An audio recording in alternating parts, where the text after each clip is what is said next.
Hi friends, it's me ரியூ. This is பாலாசைக்கிள் வேல். என்னடா எப்போ சைக்கிளில் தாங்க இப்போ புதுசாக காரை காமிக்கிறேன் அப்படின்னு நிறைய பேர் நினைப்பீங்க. ஆமாங்க, இது வந்து பிகினர்ஸோட கார் தான். நம்ம சைக்கிள் வந்து அவங்களுக்கு கொடுத்துருந்த ஒரு அவார்ட் ஷோக்கு டேரக்டர் பிரேம்குமார் 96 அண்ட் மெய்யலக்கன் மூவியோட டேரக்டர் அவங்களுக்கு வந்து சர்ப்ரைஸ் கொடுக்க நம்மகிட்ட கேட்டிருந்தாங்க. நம்மளும் நம்ம ப்ராப்பராக பண்ணி நம்ம இமீடியட்டாக அவங்களுக்கு நம்ம சைக்கிள் கொடுத்துருவாங்க. டைனாமோலேருந்து எல்லாம் ஃபிக்ஸ் பண்ணி நிறைய பேர் தெரியும். இப்போ ரீசன் நம்ம அதிகமாக சேல் பண்ணிட்டு இருக்க ஒரே பிராண்ட் வந்து ராலி கிளாசிக். இந்தியாவிலே ஃபஸ்ட்டு சேல் நான் மட்டும் தான். அதுமாரி இந்த மாடல் வந்து முடிஞ்சளவுக்கு நிறைய கஸ்டமைசேஷன் நான் பண்ணி கொடுத்துட்ருக்கேன். நம்ம கேட்ட பேர் நம்ம பண்ணி கொடுத்தோம். அது நம்ம ரொம்ப ஹாப்பி. இந்த வீடியோ பார்த்தப்ப எனக்கு ரொம்ப சந்தோஷமா இருந்துச்சு. ஏன்னா நம்ம ஒரு வீடியோ போட்டு இந்த அளவுக்கு ரீச் ஆகி நிறைய கஸ்டமர்ஸும் பைக் பண்ணியிருக்காங்க. இந்த அளவுக்கு ஒரு பெரிய மீடியா வரைக்கும் ரீச் ஆயிருக்கு. ஒரு வீடியோ பார்க்கும்போது எனக்கு ரொம்ப ப்ரௌடாக இருந்துச்சுங்க. ஏன்னா நம்ம வீடியோ போட்டு இந்த அளவுக்கு ரீச் ஆகி ஒரு கஸ்டமர்ஸ்லேருந்து எல்லாமே இவ்வளோ பைக் பண்ணிட்டு இருக்காங்க. நிறைய சப்போர்ட்டும் கொடுத்துருக்காங்க. எனக்கு வந்து 700K இருந்த ஃபாலோவர்ஸ் இப்போ வந்து பார்த்தீங்கன்னா உங்களுக்கு 17K அபோவ் போயிட்டு இருக்கு. அதே எனக்கு ரொம்ப ப்ரௌடாக இருக்கு. சப்போர்ட் பண்ணுங்க. முடிஞ்ச அளவுக்கு எங்களோட பெஸ்ட் ஒர்க்கை நம்ம எங்கள் ஷாப்லேயும் முடிஞ்ச அளவுக்கு பெஸ்ட் அண்ட் பெஸ்ட் சர்வீஸ் தான் பண்ணி கொடுத்துட்டு இருக்கோம். சப்போஸ் எதனா ஒரு பண்ணி மிஸ் ஆயிடுச்சுன்னா தப்பா எடுத்துக்காதீங்க.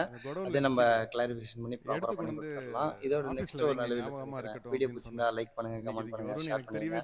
இந்த வீடியோ பார்த்துட்டு பை பை. நல்ல ஃபீல் இருக்குல்ல. இங்க எனக்குமே இதெல்லாம் நம்ம பீரியட்ல ஓட்ட சைக்கிள். இந்த டைனமோலாம் நீங்க பார்த்தே இருக்க மாட்டீங்கப்பா. இங்க பாருங்க, இந்த சத்தமே இவ்வளவுதான். இந்த ஒவ்வொரு சத்தத்துக்கும் ஒன்று உண்டு. பிரேம் நீங்க பண்ணி கேட்டதா சூப்பரா இருக்கும். பிரேம் பண்ணிட்டு அப்பதான் தெரியும். ஆக்சுவலா இந்த ஜென்ரேஷன் பசங்க ஜென்சி ஜென் ஆல்பா 2 பேருக்கு முக்கியமான தகவல். அவர் ஒவ்வொரு கிளிக் பண்ணுவாரு. அது ஒவ்வொன்றுக்கு ஒரு அர்த்தம் உண்டு. வாயில பேசுற ஜென்ரேஷன்ல அது இல்ல. என்னென்ன கிளிக்கு என்னென்ன அர்த்தம் நீங்க சொல்லுங்க, நான் பண்றேன். என்ன பண்ணா என்ன அர்த்தம்? இல்ல மத்த அந்த சிலுமிஷமானதெல்லாம் எல்லாருக்குமே தெரிஞ்சிருக்கும். அதெல்லாம் தெரிஞ்சிருக்காது. அதனால தான் கேட்கிறேன். ஜென்சி ஜென்கி இதெல்லாம் சிலுமிஷம்னா அந்த சைவங்க அப்பா அப்படிதானே.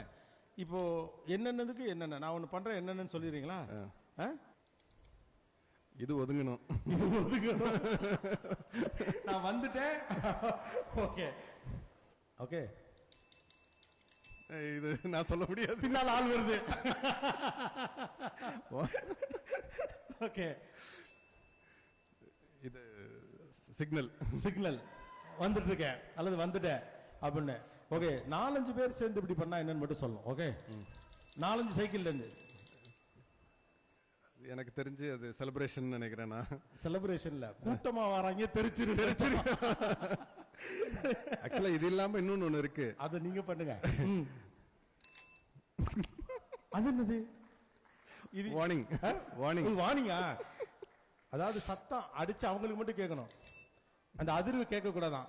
ஒரு சைக்கிளுக்குள்ள இவ்வளவு சயின்ஸ் வச்சிருந்த ஒரு ஜெனரேஷன்